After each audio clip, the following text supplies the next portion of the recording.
Magandang araw po. Maganda po topic natin, ha? Hindi mo na kailangang pumila sa kanyang klinika dahil ang kanyang kaalaman at payong medikal ibinibigay niya ng libre online. 95 or more ng sakit maiiwasan. 6 na bagay lang susundin natin. Tignan natin, ha?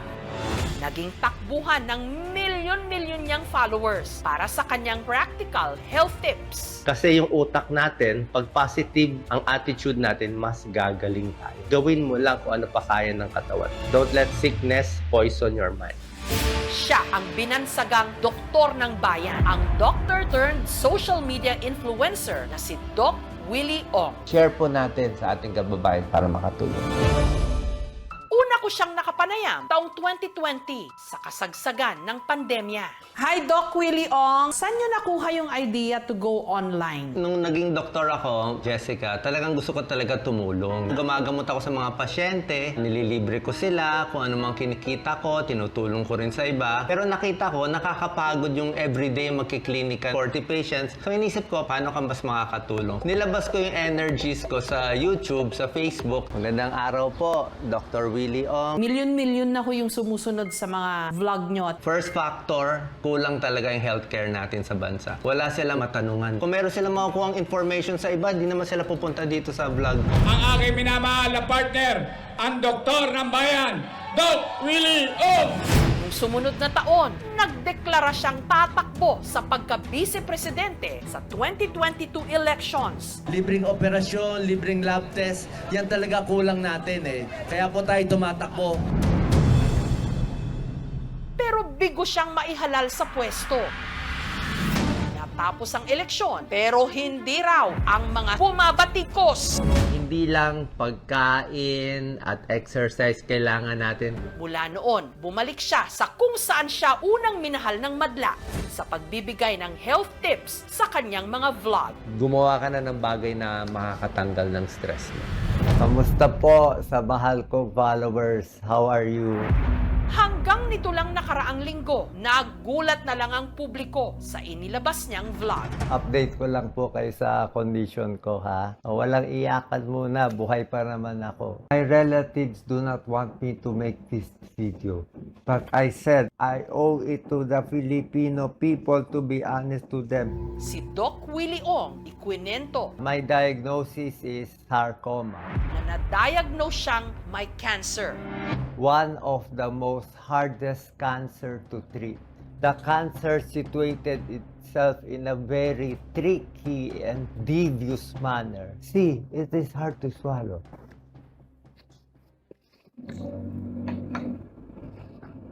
Ayaw pumasok.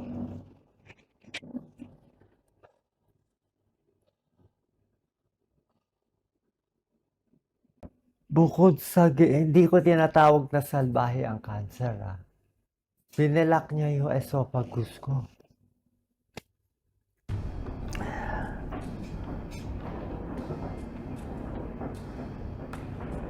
I need more oxygen.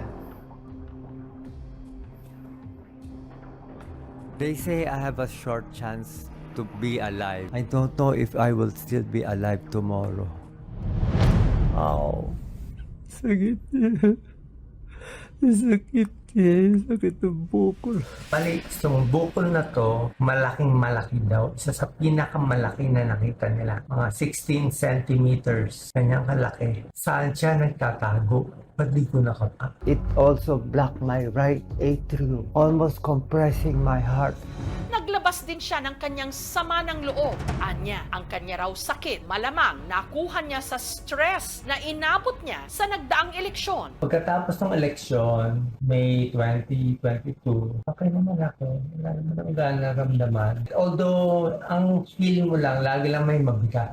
Pero napansin ko na mga 2023 na, mga April, medyo hirap na ako mag-medical mission. May hingal, may pagod, paglulun ko parang ayaw na. Ini-expect ko, ano lang to, aging, 60th birthday, senior ako. Wala pa ako ganang naramdaman. May ultrasound pa ako ng tiyan noon. 1 year ago, okay naman. Blood test, okay naman. Tagal na ako masakit ang likod. Pero this time, biglang may masakit banda dito sa taas. lahat. Ang back pain ko dito lang sa baba. Ito kasi lumubog eh. Ito, sumobra sakit ang likod ko. Tsaka iba pang symptoms ko, yung tiyan ko lumalaki. Akit mo.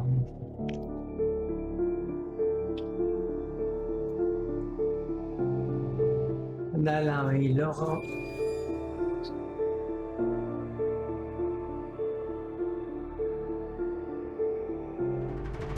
Hi, Doc. Oh, Jessica, papakita ko ah. Ay, sige po. Can you see me? Oho. It's good to see you. I'm Gwapo having pa a rin ho haircut. kayo. Kahit walang hair. Gwapo pa rin ho. Nitong Webes, sa pamagitan ng video call, kinamusta ko si Doc Willie Ong na kasalukuyang nagpapagamot sa Singapore. I'm having the haircut. Gwapo pa rin ho kayo. Kahit wala ho kayong buhok. Kayo pa rin yung kilala naming Dr. Willie Ong. Kala ko nagsasabi ka lang ng totoo, Jessica. De, totoo po yun. Di ho ako nang bubola, Doc. And it's good to see you po. Tsaka pinili ko wag mag-wig eh, para makita nila yung tunay. Done already. Oh my God. Can you turn around so they can see me 360 degrees, Mark? Okay lang po, Doc. We Yeah. can wait. Okay lang po. Oh, my last year.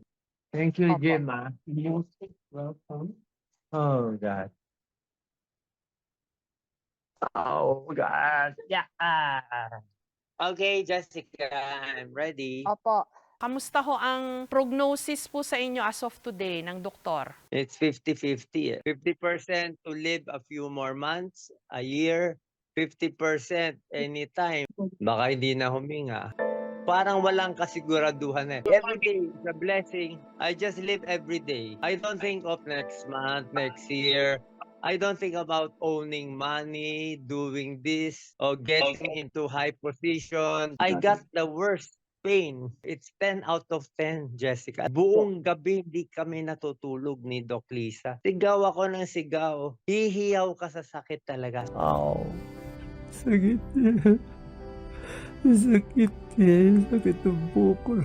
If somebody told me he will give me Dormicum and let me sleep it off and die, okay na sa akin. I would have taken it. Kaya siguro pag-isipan din natin yung mga euthanasia kung talagang hirap na eh. Minsan sobra rin tayo mag-prolong ng life. Baka hindi naman yun talagang mission. I think the purpose of this life is just to finish your mission. Nagkakaroon ako ng visions before that time. I saw my mom who died 2 years ago. Yung mami ko sa dream ko, kinukuha na niya ako. He called me, Willie boy, come to me, come to me, come to me. Parang sabi ng nanay ko, you've done your job on earth. Ginawa mo na 60 years eh. 25 years na ako, walang bayad ang pasyente ni Isa. Pharma company ni Isa, hindi ako nalalagay. Wala akong foreign trips abroad. Campaign Senator 2019, how much did I spend? 500,000. Campaign with Isko, wala ako tinanggap na pera. I could have gotten tens of millions, pero hindi. Thank you very much. God bless po. Mahal na mahal ko po kayo. Sabihin nila, talo ka, talo ka. You learn a lot from losing. May sakit na nga't nahihirapan. Hindi pa rin daw maiwasang maisip ni Doc Willie Gusto ko tulungan yung nasa probinsya, yung mga mahihirap. ang pinagdadaanan ng mga kapuspalad nating kababayan na may sakit at sana raw maisip ng mga nasa politika na ang dapat nilang inuuna, bayan at hindi sarili. Alam mo, nagigilty talaga ako dito eh, Jessica. Bakit po? Dapat mamamatay na ako sa Philippines. I was sure I would be dead in 3 to 4 days. Kasi ang bagal ng healthcare natin. Grabe. Yung biopsy result, I have to wait 1 to 2 weeks. Dito, biopsy nila, half day, nandyan na. Ito, mga butas to ng mga biopsy. Biopsy 1, biopsy 2. I need a PET scan. Ilan bang lugar sa atin may PET scan? Dito, in 1 hour, basado na. So when I was here, I was surprised that many politicians come here. Sabi, if the politicians are coming here, hindi ba kayo naawa sa kababayan natin? Mayaman ka o mahirap, trap ka in the Philippines. They have 3 advantage sa healthcare na wala tayo. They have speed. Ang bilis. Pagdating ko dito, sabi nila, in 48 hours, we will give you your treatment. Pero mo 48 hours, na PET scan, CT scan, 2D echo, biopsy, Meron pa akong genetic testing abroad. On the 48-hour chemo agad ako. May gamot. Sa Pilipinas, I have to wait 1 to 2 weeks. Ay na ang Pilipinas. Kahit Doc Willie, ay ka pa rin. Paano kung Juan de la Cruz ka? Kaya ako nagigilty. Ang dumapong sarcoma cancer kay Doc Willie Ong, isang uri ng rare cancer, pambihira na nagde-develop sa mga buto at soft tissues ng ating katawan. Ang cancer ay maaaring manggaling sa genetic mutation, lalo na po kung marami ng mga kamag-anak na nagkaroon na rin ng cancer na expose sa mga environmental factors katulad ng radiation, katulad ng exposure sa mga chemical. Wala pong kinalaman ito sa pagkain, basta lang siya nangyayari. Sa kaso niya, bunsod ng 2022 elections at mga negatibong comment o bashing sa kanya. Sinabi ko nga, bashing causes the tumor. Baka mabawasan mo. Kasi ngayon, medyo kita mo puro I pray for you na ngayon bumabait na SOCMED Tsaka tumatapang na ako. I mean, what have I got to lose? Play by ear lang ako. Pag nabuhay ako, tulong ako. Pero ngayon, I don't think about it kasi kaka-second chemo. Kita mahingan na ako. Ang stress, nakakabawas po siya sa ating lakas. Siya po ay nakakababa ng immune system natin. Wala ho siyang direct cause siya ng cancer. Stress ka, kaya nagkaka-cancer ka. Wala pong ganun. Ang magagawa lang po natin sa mga sarcoma na madaling makita dahil may bukol ka na lumalaki, huwag mo nang hihintayin na lumaki ng todo-todo bago mo ipatingin sa doktor. Pero po yung mga katulad ng mga bukol na nasa loob, siguro po huwag na lang natin baliwalain pag may mga sintomas tayo na katulad ng akala mo lang masakit ang likod mo. Pero persistent, huwag natin baliwalain. Hindi na ako magtatanong, Doc, kasi you have to be okay. I gave you 2 questions because you are Jessica Soho. Feeling niyo ho ba may gusto pang ipagawa sa inyo ang Panginoon? Yes, kaya ako binuhay. 100% I'm sure. Pagbabati natin sila lahat.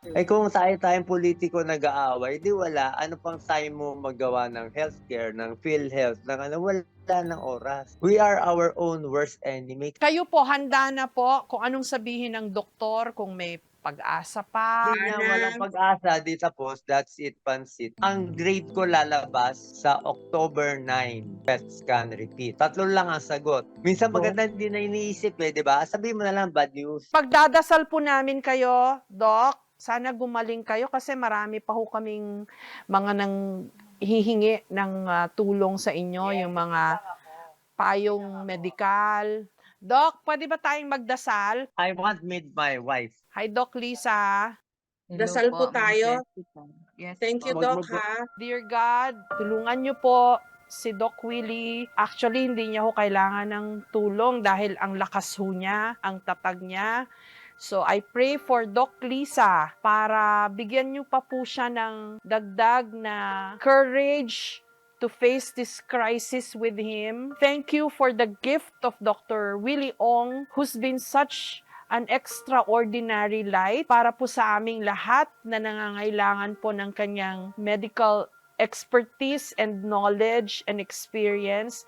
He's been very selfless, Lord. Lahat ng maibibigay niya sa mga humihingi ng tulong sa kanya, lahat tinodo niya. Kung ano man po ang gusto niyong ipagawa sa kanya, we just pray, Lord, to give him some medicine para hindi niya na po maramdaman pa yung pain dahil sobra na po yung 10 out of 10 na sabi niya, na pain threshold niya. So, bigyan niyo po siya ng some magic pill that will reduce the pain or remove the pain para makaya niya pa po yung mga pagdadaanan niya.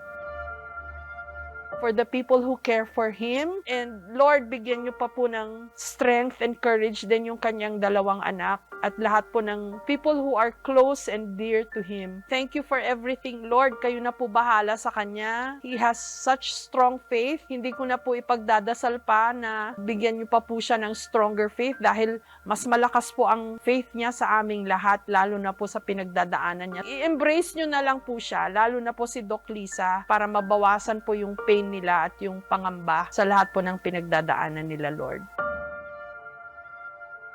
Doc, thank you. Aiyak po ako. Maraming salamat sa buong prayer mo. Praise mo Salamat kayo. po, Ma'am Mahigpit. Jessica. Maraming salamat po. Doc Willie. Salamat. I love you all. I love you, Jessica. Thank you, Doc. Thank you. Much appreciated po.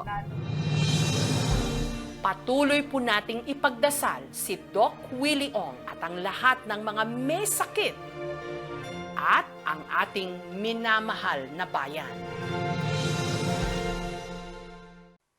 Thank you for watching, mga kapuso. Kung nagustuhan niyo po ang videong ito, subscribe na sa GMA Public Affairs YouTube channel. And don't forget to hit the bell button for our latest updates.